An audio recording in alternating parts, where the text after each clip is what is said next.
Cara membuat bibit jamur tiram dari media beras jagung. Perlu diperhatikan perbedaannya dengan jagung pecah. Apabila jagung pecah itu sangat banyak sekali kotorannya ya, sedangkan beras jagung tidak terlalu banyak kotorannya. Jadi sangat recommended sekali bagi teman-teman. Lebih baik saya sarankan untuk memilih beras jagung saja ya, daripada jagung pecah. Langkah selanjutnya yaitu kita harus mencuci beras jagung ini sampai benar-benar bersih, bertujuan untuk menghilangkan semua kotoran yang masih menempel di media beras jagung. Adapun cirinya apabila sudah bersih, yaitu ditandai dengan airnya yang sudah semakin jernih ya. Jadi airnya ini sangat bening sekali, maka pencucian kita sudah anggap cukup. Dan langkah selanjutnya yaitu proses perendaman. Saya selalu menggunakan kapur kalsit ya, untuk perendaman. Kurang lebih saya paling sedikit itu menggunakan waktu selama 12 jam, dan paling lama 24 jam itu sudah cukup di dalam proses perendaman media beras jagung. Setelah kita aduk rata antara kapur kalsit, beras jagung dan juga air, maka langkah selanjutnya yaitu tinggal kita mencucinya kembali. Dan ini adalah hasil daripada perendaman kurang lebih selama 24 jam ya teman. Jadi selama 1 hari 1 malam perendaman, maka kita wajib mencuci kembali hasil rendaman tersebut, karena kemungkinan besar ini sangat banyak sekali kotoran yang masih menempel, dan airnya juga sangat keruh ya, tidak jernih. Jadi kita harus mencucinya kembali sampai benar-benar bersih, sampai airnya berwarna bening kembali. Lakukan hal seperti ini sampai benar-benar bersih. Dan kemudian tahap selanjutnya kita langsung masuk ke proses perebusan. Proses perebusan ini kurang lebih sekitar 10 menit atau 15 menit ya teman. Jadi cirinya apabila sudah matang, tapi jangan terlalu matang ya. Apabila kita lihat media ini bening sekali ya, warnanya bening dan juga empuk, maka itu menandakan media beras jagung sudah masak ya, sudah bisa diangkat. Dan walaupun masih panas, kondisinya masih panas, tetap kita harus langsung mencucinya kembali. Jangan sampai kita biarkan sampai airnya dingin. Itu tidak saya sarankan, karena apabila kita diamkan menunggu airnya dingin, kemungkinan besar semua airnya akan meresap ke media beras jagung, sehingga akan mengakibatkan beras jagung tersebut terlalu banyak mengandung kadar air. Dan hal demikian itu menurut saya kurang bagus ya, apabila terlalu banyak kandungan kadar air. Solusinya yaitu tadi, walaupun masih panas, setelah dimasak langsung kita cuci sampai benar-benar bersih. Itu yang biasa saya lakukan ya teman. Silahkan kalau mau diikuti.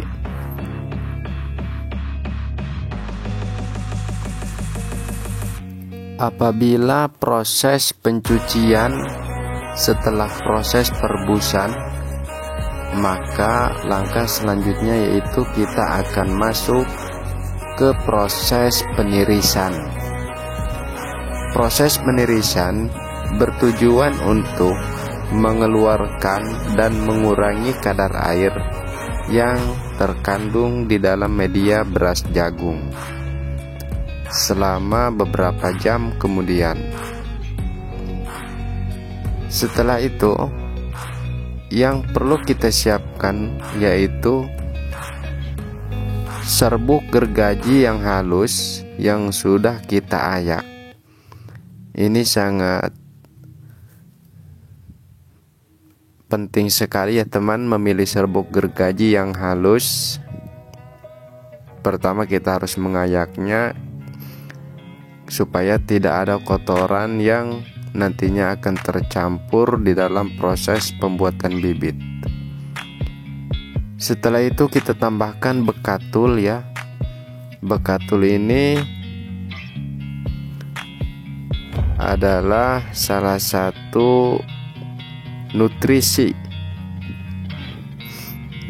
Jadi kita harus mencampurkan serbuk gergajinya ini harus dicampur dengan bekatul ya.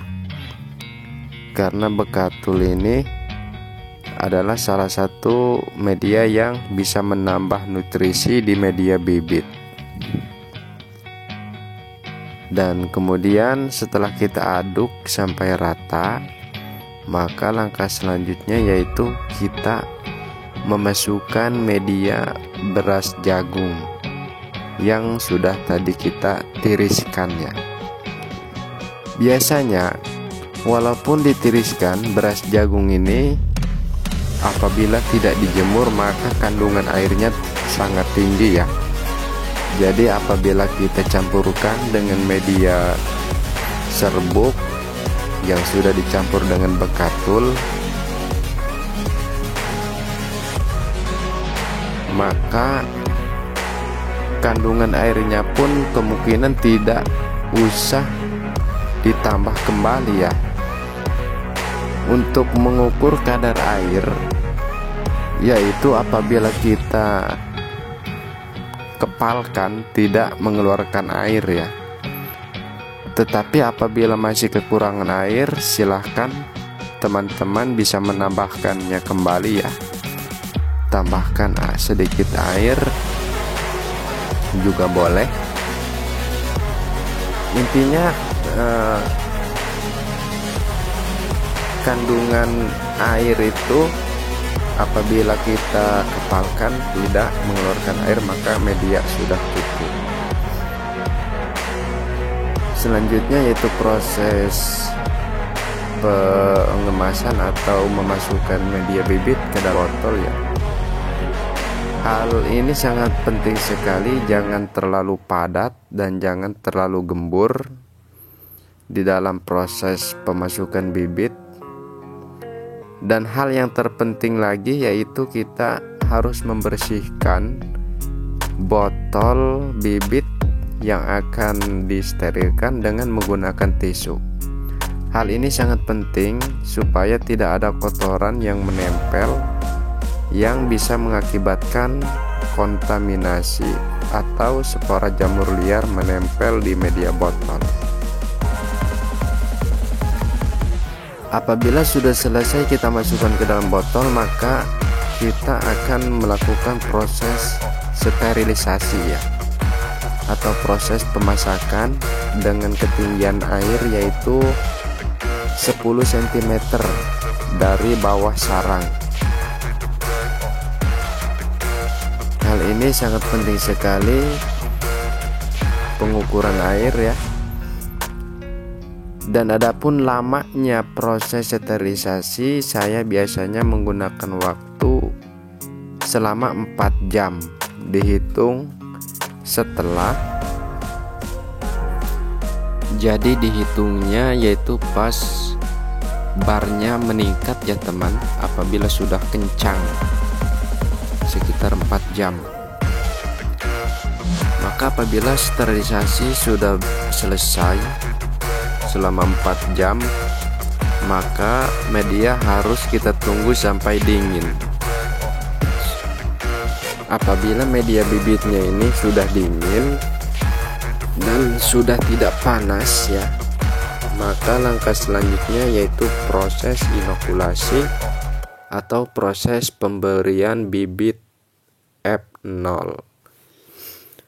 Dikarenakan yang saya buat ini yaitu F1, maka yang akan diturunkan yaitu F0. Insya Allah saya akan membuat video tentang pembuatan bibit F2 ya. Ini F1 dulu videonya. Adapun cara pembuatan F0 yang berada di tabung reaksi sudah ada di video saya sebelumnya ya. Tinggal dilihat saja cara pembuatan bibit jamur tiram F0. Setelah kita bakar dan setelah itu kita masukkan bibit jamur tiram F0 nya, dan tetap kita harus mendekatkan dengan lampu spiritus atau lampu bunsen ya. Hal ini sangat penting sekali, bertujuan supaya tidak ada bakteri yang akan masuk lewat udara. Lampu bunsen saya selalu menggunakan karena menurut saya sangat penting sekali ya, lampu bunsen seperti ini. Apabila proses pemberian bibit F0 sudah selesai, maka langkah selanjutnya kita tutup dengan kapas dan juga dengan koran yang terlebih dahulu kita harus membakarnya. Hal ini juga sangat penting karena ditakutkan ada bakteri yang menempel di kertas atau di koran tersebut. Jadi harus kita bakar dan harus kita teliti sekali ya. Dan apabila pemberian bibit sudah selesai, maka selanjutnya yaitu kita tinggal menunggunya saja atau proses inkubasi. Apabila berhasil, maka sudah ada tanda kehidupan yaitu dengan menjalarnya miselium atau akar jamur. Ini alhamdulillah setelah beberapa hari, kurang lebih 2 hari lebih ya, maka miselium sudah mulai terlihat menjalar sekitar 2 cm. Sekitar 2 hari miselium sudah mulai menjalar. Kita harus selalu memantau setiap hari ya, karena apabila tidak kita cek, ditakutkan bibit terkontaminasi dan akan mengakibatkan kegagalan, dan itu harus kita pisahkan apabila ada bibit yang terkontaminasi. Semakin bertambahnya hari, maka semakin bertambahnya pula miselium jamur tiram di media bibit F1. Masih terlihat jelas ya beras jagungnya. Jadi beras jagungnya masih terlihat jelas karena memang perjalanan miseliumnya masih di atas ya, belum full. Terus kita kontrol dan terus kita cek supaya bisa memastikan tidak ada kontaminasi. Alhamdulillah sangat bagus sekali perjalanan miseliumnya nih, dari hari ke hari kurang lebih berumur 2 mingguan ya. Kurang lebih berumur 2 minggu, hampir 2 minggu, maka miselium sudah setengahnya perambatan. Alhamdulillah miseliumnya ini lumayan tebal sekali ya. Alhamdulillah setelah 1 bulan atau hampir 1 bulan ya, ini belum 1 bulan kemungkinan, tapi hampir mau 1 bulan, sekitar 3 mingguan ya. Setelah 3 minggu maka miselium sudah hampir mau full ini. sudah 70% miselium merambat, dan alhamdulillah terlihat miselium jamur tiramnya ini sangat tebal sekali dan sangat bagus sekali ya. Silakan untuk teman-teman yang sama-sama pemula seperti saya yang mau belajar, mari kita belajar bersama-sama. Apabila ada yang kurang jelas silahkan ditanyakan di kolom komentar ya, supaya kita semua bisa saling belajar, bisa saling memberikan, dan bisa saling memanfaatkan. Jangan patah semangat, karena saya pun alhamdulillah belajar membuat bibit sendiri saja ya, jadi tanpa ada guru secara langsung. Bisa dikatakan otodidak ya saya. Alhamdulillah miselium dalam waktu 1 bulan lebih sedikit ya, 1 bulan lebih beberapa hari ini sudah saya anggap bagus, dan menurut saya tidak ada kontaminasi. Sangat recommended sekali media bibit yang dibuat dari beras jagung. Silakan untuk teman-teman yang ingin mencoba dari beras jagung ya.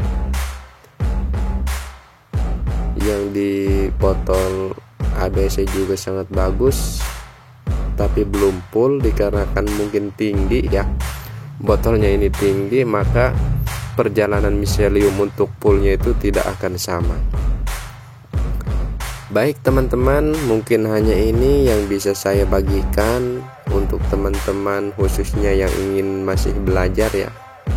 Semoga video ini bermanfaat khusus untuk saya dan umumnya untuk teman-teman semua. Assalamualaikum.